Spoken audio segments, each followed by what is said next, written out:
Muito bem, nós vamos continuar esse programa que nós estamos gravando capítulo por capítulo do Novo Testamento e agora estamos na carta de Paulo aos Gálatas.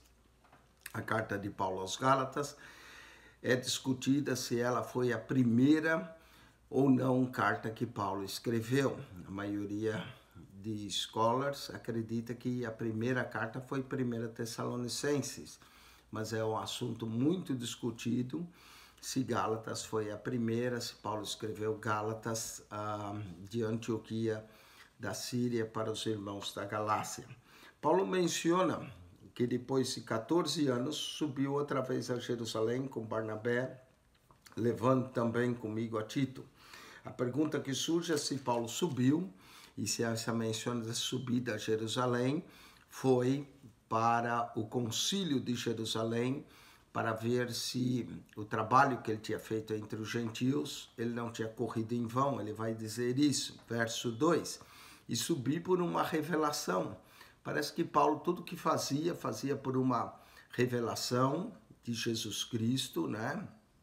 Ele era um homem que as coisas que ele fazia buscando tudo a glória de Jesus, e subi por uma revelação e expus o evangelho que prego entre os gentios.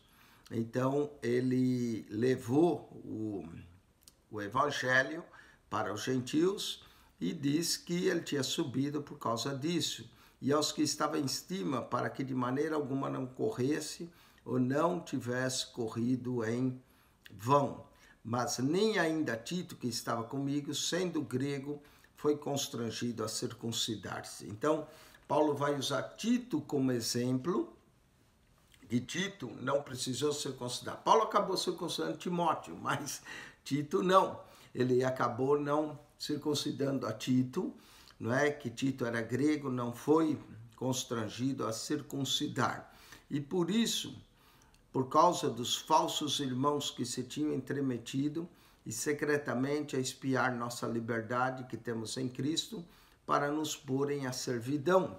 Para Paulo, esses irmãos que tinham se introduzido na igreja, judeus, Paulo acabou chamando eles de falsos irmãos, que eles tinham se entremetido e secretamente entraram a espiar a nossa liberdade. Então eles vieram não para ter comunhão, mas para Paulo vieram espiar a liberdade que os Gálatas tinham no seu cultuar a Deus, na sua comida, nas suas refeições, não é? E para nos porem em servidão, para eles trazerem aquela dieta deles, eles trazerem as suas ensinos, não é? Então Paulo está tratando desse problema, aos quais nem ainda por uma hora cedemos com sujeição. Paulo não se sujeitava a esses irmãos judeus que queriam convencer a Paulo acerca das obras da lei sobre os gentios, para que a verdade do evangelho permanecesse entre vós. Então Paulo certamente teve discussão com eles, não é? E Paulo não se sujeitou, ele disse que nem por uma hora se sujeitou para que a verdade do evangelho permanecesse entre vós. Paulo é um defensor do evangelho de Jesus. Paulo achava que se você pusesse qualquer outra obra da lei, na obra de Cristo, na obra redentora, nós estávamos invalidando a morte de Cristo pelos nossos pecados. E ele está certo, não é? Cristo morreu por nós. Ele diz isso, Cristo morreu pelos nossos pecados, segundo as Escrituras, foi sepultado e ressuscitou ao terceiro dia. E quanto àqueles que pareciam ser alguma coisa, quais tenham sido noutro tempo, não se me dá, Deus não aceita a aparência do homem. A esses digo que pareciam ser alguma coisa, nada me comunicaram. Para Paulo, os outros que pareciam ter alguma influência, para Paulo não comunicaram absolutamente nada para ele. Antes, pelo contrário, quando viram que o evangelho da incircuncisão me estava confiado como a Pedro, o da circuncisão, aqui começa a aparecer o apóstolo da incircuncisão, o apóstolo dos gentios, enquanto que Pedro foi confiado o apóstolo da circuncisão dos judeus, não é? Paulo, então, nota que Jesus Cristo o chamou com um propósito, para que ele levasse o evangelho aos gentios, e Pedro levava o evangelho aos judeus. Porque aquele que operou eficazmente em Pedro para o apostolado da circuncisão, esse operou também em mim com eficácia para com os gentios. Para ele, Pedro, de fato, era um líder. Paulo está se comparando ao líder, né, que é Pedro, que Pedro, para ele, tinha sido levantado como um apóstolo para os judeus, para os da circuncisão, enquanto que ele, Paulo, tinha sido levantado, e esse era o seu propósito, e ele descobriu o seu propósito, que era levar o evangelho aos gentios. Mesmo sendo judeu, mesmo que Paulo tinha um modelo, que nós vemos no livro de Atos, que ele sempre ia primeiro nas sinagogas, e depois, quando os judeus rejeitavam, ele partia então para os gentios. Ele está entendendo que a chamada dele era para os gentios. E ele diz, aquele que operou eficazmente em Pedro para o apostolado de circuncisão. Quem operou em Pedro? Jesus. Esse também operou em mim com eficácia para os gentios. E agora, Paulo menciona Pedro, né? Mas dá a impressão, então, que Pedro realmente é o líder dos judeus, é o líder da igreja. Mas quando Paulo chega no verso 9, ele vai colocar o seguinte, ele vai colocar Tiago, o nome primeiro, depois Cefas e João. Cefas é Pedro, né? Ele muda o nome de Pedro agora para a forma aramaica, né? Ele diz, e conhecendo Tiago, Cefas e João, que eram considerados como as colunas, note que essas três colunas da igreja, Tiago, Cefas e João, o apóstolo, não é? João e Pedro estão sempre juntos, esses são considerados como colunas. João é sempre o mais novo, então aparece por último. Tiago, aqui na lista, aparece primeiro.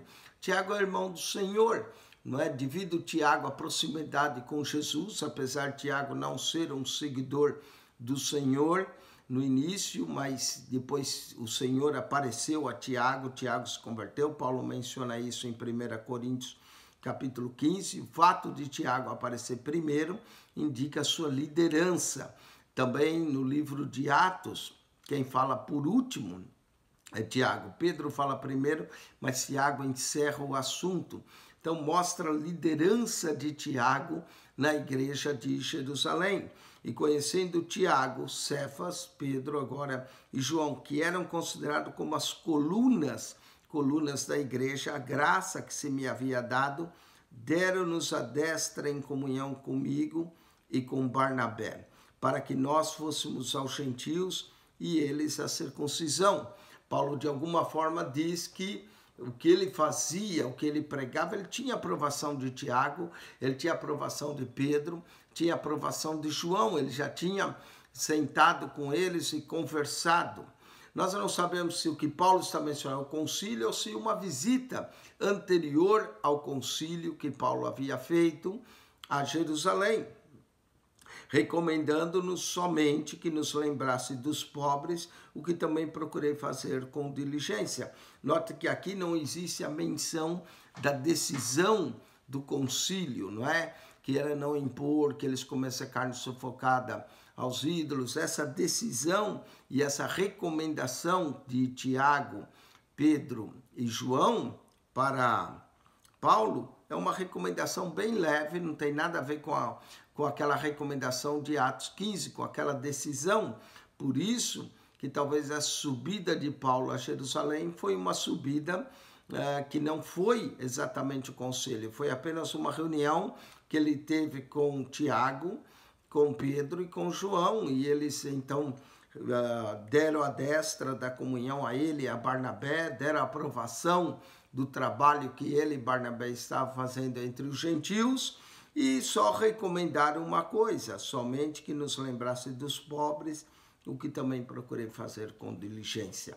Note que aqui não fala nada da decisão do concílio de Jerusalém, o que leva muitos eruditos, estudiosos da Bíblia, declarar que a carta de Paulo aos Gálatas foi escrita antes do concílio, senão Paulo teria mencionado a decisão do concílio.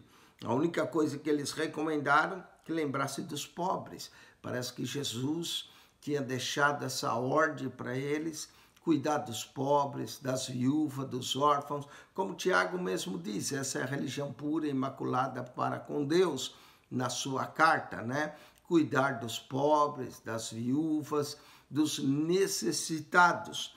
Então, recomendando somente que lembrássemos dos pobres, o que também procurei fazer com diligência. Então, o Evangelho não impunha nada, né, nenhum costume judaico, nenhuma obra da lei. A única coisa que as colunas da igreja pediram é lembra dos pobres. O Senhor Jesus, o Evangelho é para os pobres, como Isaías diz, e anunciar o ano aceitável do Senhor aos pobres, não é? Aos necessitados. E chegando Pedro a Antioquia, agora é Antioquia, lhe resisti na cara porque era repreensível. Olha só, Paulo vai mencionar uma discussão que ele teve com Pedro.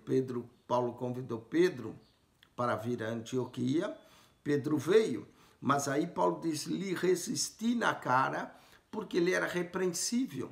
Vamos ver qual foi a repreensão que Paulo teve que dar em Pedro. Porque antes que alguns tivessem chegado da parte de Tiago, note como Tiago é o líder, não é?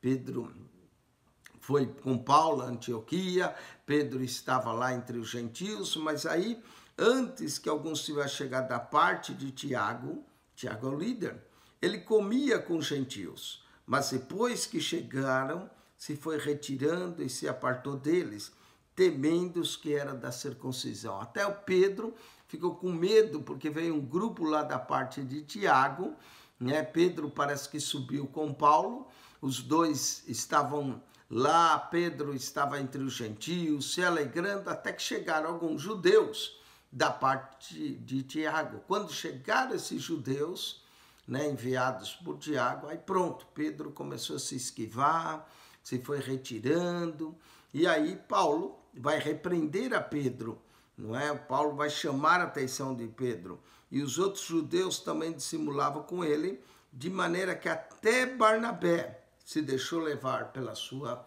dissimulação. Então, quando Pedro começou a ir, os outros judeus começaram a disputar, que é isso? Você comendo com gentios, você sentado à mesa com eles, você vai se contaminar. E o próprio Barnabé também, que era judeu, começou a se esquivar, se deixou levar pela sua dissimulação. Paulo se viu sozinho nessa hora, não é? Barnabé, seu companheiro, ficou do lado de Pedro, Pedro ficou do lado dos judeus que vieram da parte de Tiago, mas quando vi que não andavam bem e diretamente conforme a verdade do Evangelho, disse a Pedro na presença de todos, olha só, Paulo vai repreender a Pedro na presença de todos. Se tu, sendo judeu, vives como gentios e não como judeu, porque obriga os gentios a viverem como judeus. Isso era o ponto de Paulo, não é? Que os judeus queriam forçar os gentios a viver como judeus, a ter a dieta, a se circuncidar, a fazer tudo de acordo com a lei. E para Paulo a lei era incapaz de salvar alguém, a lei só mostrava o pecado. Quem morreu foi Cristo para nos salvar. Então, Paulo chamou a atenção de Pedro e chamou na presença de todos, não é? Imagine a vergonha de Pedro. Coitado, Pedro de vez em quando passava essas vergonhas, não é? Mesmo lá em Mateus 16, depois de dar aquela revelação tão bonita, tu és o Cristo, o Filho do Deus vivo, Jesus elogiar Pedro, aí Jesus vai e começa a dizer que daquele momento em diante, Jesus começa a mostrar que ele iria subir a Jerusalém, ia ser escarnecido, ia ser entregue, morrer, mas que ao terceiro dia ressuscitaria. Aí Pedro quis repreender a Jesus. Aí Jesus diz, para trás de mim, Satanás, também na presença de todos, né? Coitado do Pedro, deve ter ficado com a cara vermelha, envergonhada. A mesma coisa aqui, agora foi Paulo que repreendeu, chamou a atenção de Pedro e disse: você que é judeu, come e quer viver como gentios, agora obriga os gentios a viver como judeus. Aí Paulo vai dizer: nós somos judeus por natureza e não pecadores dentre os gentios, sabendo que o homem não é justificado pelas obras da lei. Aqui está o ponto de Paulo. As obras da lei não conseguem justificar ninguém. E aqui Paulo consegue ver isso e Paulo consegue enxergar a ameaça que é introduzir obras da lei no evangelho de Cristo, sabendo que o homem não é justificado pelas obras da lei, mas pela fé em Jesus Cristo. Temos crido em Jesus Cristo para sermos justificados pela fé de Cristo. Paulo mesmo reconheceu que eles, judeus, por natureza, não conseguiram achar a justiça de Deus pelas obras da lei. Era impossível, pelas obras da lei, o homem ser justificado diante de Deus. Mas mesmo os judeus tinham que crer em Jesus para ser justificado. Então, já que a justificação para os judeus era pela fé e a justificação dos gentios era pela fé, não importava as obras da lei. Eles, por natureza, eram judeus, claro, tinham sido circuncidados, guardavam o sábado, guardavam uma dieta própria, mas como impor isso aos gentios? E impor isso aos gentios era anular o sacrifício de Cristo, era anular a doutrina da fé, que é pela fé somente, não é? Que é pela graça de Deus, pela fé que o homem é justificado, para sermos justificados pela fé de Cristo e não pelas obras da lei, porque pelas obras da lei nenhuma carne será justificada. Gálatas 2,16 resume a doutrina da justificação. O homem é considerado justo diante de Deus pela fé, independente das obras da lei. Esse é o ponto de Paulo. E qualquer outra coisa, se alguém tentasse colocar circuncisão, dieta alimentar, guarda de sábado, guarda de dias, para Paulo isso era anular o evangelho de Cristo. O evangelho é pela fé. Para Paulo não tinha problema se você fosse judeu e já tinha fazido as coisas, porque isso era natural. Mas impor isso aos gentios era agravar o evangelho de Cristo, era dizer que Cristo teria morrido em vão. Era isso o ponto de Paulo. Nenhum homem pode se justificar pelas obras da lei, nenhum homem pode guardar a lei. Tiago também tinha dito isso na sua carta, que diz: se alguém tropeça num ponto da lei, se faz culpado em todos. É impossível o homem, o ser humano, se justificar pelas obras da lei. É somente pela fé em Jesus Cristo. O que o resultado da fé nos traz? Nos traz a salvação em Cristo, nos traz a justificação, nos traz a vida eterna, não é? Quem crer em Jesus tem a vida eterna. Nos traz uma vida espiritual com Deus. O evangelho, o resultado da fé do evangelho vai trazer vida eterna, vai trazer vida espiritual, vai trazer uma vida de vitória sobre Satanás e seus ardis, vai trazer uma vida de vitória sobre o mundo, vai trazer a justificação. Sendo, pois, justificados pela fé, temos paz com Deus.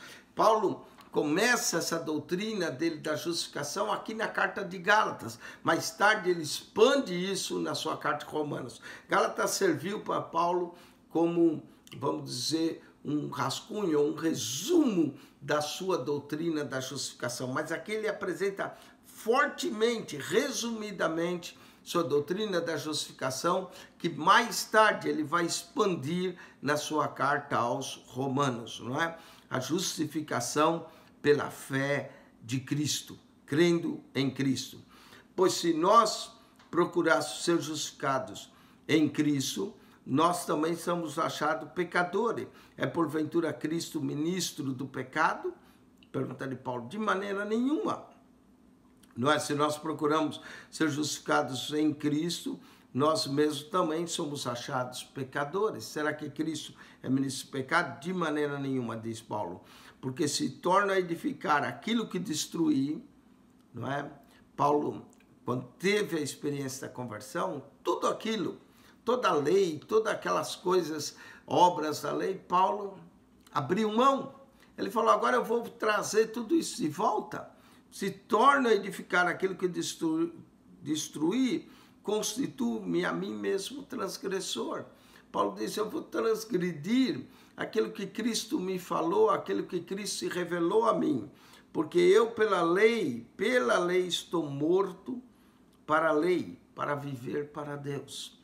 Para Paulo, ele estava morto para a lei, ele estava morto de obedecer a lei, mas vivia para Deus. Esse evangelho que Paulo e a revelação que Paulo teve, nem Pedro alcançou, ninguém alcançou.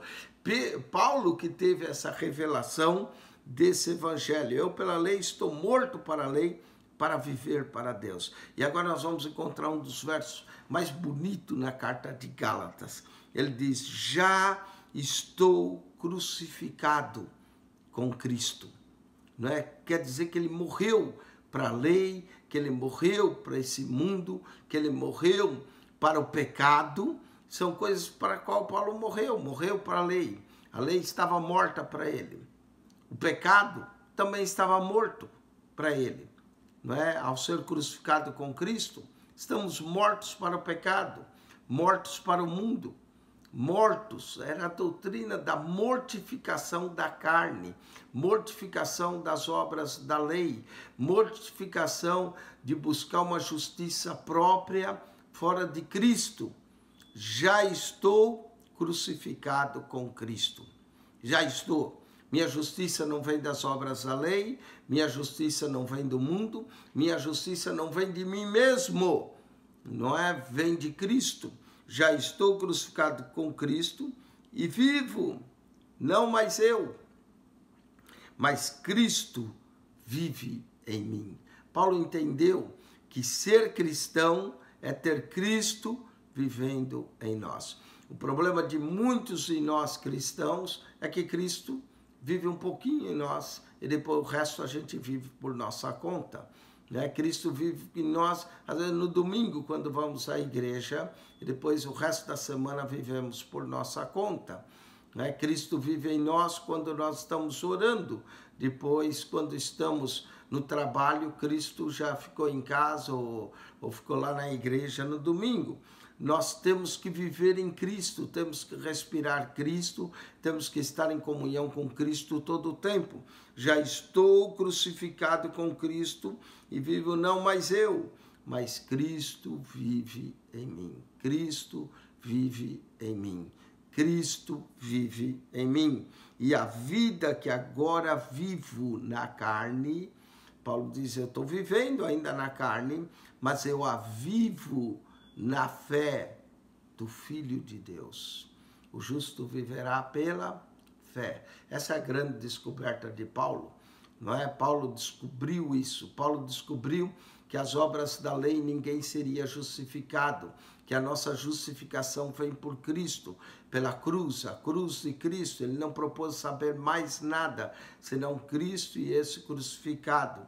Já estou crucificado com Cristo. O evangelho é isso.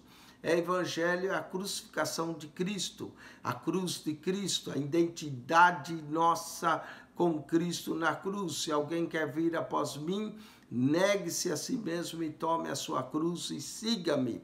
Ou seja, a nossa identificação com Cristo, assim como Cristo morreu por nós, nós agora morremos para o mundo, nós morremos para o pecado. No caso dos judeus, morreram para as obras da lei. Agora é pela fé em Cristo. Já estou crucificado com Cristo e não vivo mais eu, mas Cristo vive em mim. E a vida que agora vivo na carne, vivo na fé do Filho de Deus, o qual me amou e se entregou a si mesmo por mim. A razão que prendeu Cristo na cruz foi o amor. Olha, o Filho de Deus que me amou e se entregou a si mesmo por mim. Se entregou voluntariamente, se entregou como sacrifício, sacrifício vivo, santo, agradável a Deus. A cruz, Cristo foi voluntariamente, ele disse, Pai, se possível, afaste-me esse cálice, não a minha vontade, mas a tua. E foi obediente até a morte, e morte de cruz. Se entregou por nós na cruz voluntariamente.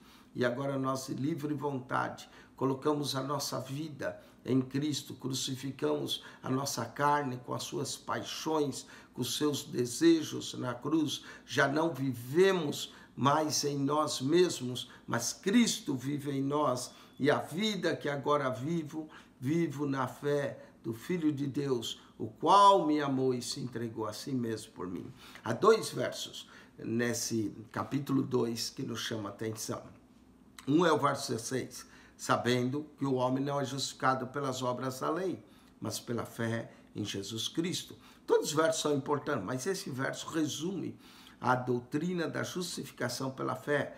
Temos também crido que Jesus, para sermos justificados pela fé de Cristo, e não pelas obras da lei, portanto, pelas obras da lei, nenhuma carne será justificada. Esse verso 2,16 resume a doutrina da justificação pela fé. Agora, esse verso aqui, 2,20, resume a nossa identidade com Cristo, o viver pela fé em Jesus, o estar morto para o pecado, está morto para o mundo, está morto para as obras da lei. Já estou crucificado com Cristo, não vivo mais eu, mas Cristo vive em mim, e a vida que agora vivo na carne, vivo na fé do Filho de Deus, o qual me amou e se entregou a si mesmo por mim.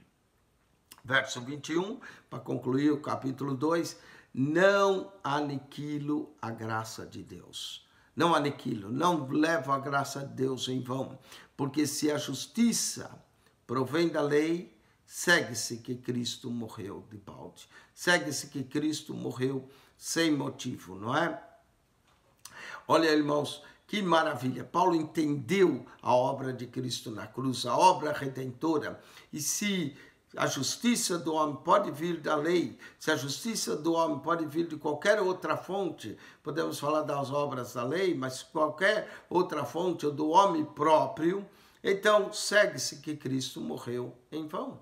Porque Cristo morreu por nós. Se qualquer justiça o homem pode ter, independente da cruz de Cristo, isso para Paulo é outro evangelho. Isso não é o evangelho verdadeiro. O evangelho verdadeiro, Cristo morreu pelos nossos pecados. Cristo se entregou por nós. Cristo deu a vida. Não há salvação fora de Cristo. Não há justificação por outro meio a não ser por Cristo Jesus. Esse é o evangelho. Se o homem pode se justificar de outro meio, se o homem pode chegar no céu por outros meios, então Cristo morreu em vão. Não é? Aqui aplica até quando eu digo da doutrina da reencarnação. Você pode morrer, reencarnar, então Cristo morreu em vão. Não é? Nós não podemos adicionar nada à obra de Cristo. Não podemos criar atalhos humanos à obra de Cristo. O homem é justificado por aquilo que Cristo fez na cruz, não é? Paulo está falando das obras da lei, mas nós podemos usar qualquer outra coisa. Doutrina que você morre, vai e volta, morre, vai e volta, vai, até ficar perfeito. Pronto, Cristo morreu em vão. Se isso fosse verdade, não precisaria Jesus ter morrido. Esse é o ponto de Paulo. Se a lei fosse boa, do jeito que Moisés deu, e o homem que observasse a lei viveria por elas, e se a justiça do homem viesse pelas obras da lei, Cristo não precisaria morrer. Cristo introduziu uma nova aliança, que não tinha nada a ver com a antiga. Não é? Cristo cumpriu a lei, se fez lei e morreu por nós, morreu pelos nossos pecados, morreu para a nossa justificação, morreu para que nós fôssemos justificados pela fé. E não podemos acrescentar nada à obra que Cristo fez por nós. Não aniquilo a graça de Deus, porque se a justiça provém da lei, segue-se que Cristo morreu de balde. Gálatas é uma carta bem interessante, não é? Nós temos 6 capítulos nessa carta. Essa primeira parte, capítulo 1 e 2, seria a parte pessoal. Agora, capítulo 3 e 4, a parte vai ficar mais teológica. E capítulos 5 e 6 aí é a parte prática. Nós podemos dividir então Gálatas em 3 sessões, 3 partes. Primeira parte, capítulo 1 e 2, é a parte pessoal, é o evangelho que Paulo prega, é o evangelho que ele anuncia, não é? A experiência dele, a revelação que ele teve, a conversão dele, como ele abandonou as coisas da lei, não é? Ele não queria mais edificar naquilo que ele destruiu. Então, para ele, Cristo passou a ser tudo. Cristo passou a ser o agente da justificação e não as obras da lei. Essa é a parte prática. Capítulo 1 e 2 de Gálatas, a parte prática. Agora, capítulo 3 e 4, Paulo vai defender isso com uma parte teológica. Ele vai explicar a teologia dele, não é? Através de Abraão, através de Sara. Ele vai usar Abraão como exemplo, o exemplo da fé, não é? Abraão antes das obras da lei, o propósito de Deus, o relacionamento de Abraão com Deus. Vai usar o filho da escrava Ismael como tipificação dos filhos da lei, e vai usar Isaac, os filhos da promessa, com aqueles que alcançaram a promessa e a graça de Cristo. Aí ele vai explicar teologicamente a carta no capítulo 3 e 4. Aí o capítulo 5 e 6, Paulo fica prático. Qual é a prática disso? A vida no Espírito, não é? Se vivermos no Espírito, não cumpriremos as concupiscências da carne. Paulo vai explicar isso de forma maravilhosa. Então a carta vai ficar prática. Então podemos dividir a carta em 3 partes. Capítulo 1 e 2, parte que nós chamamos pessoal. O evangelho que Paulo pregava.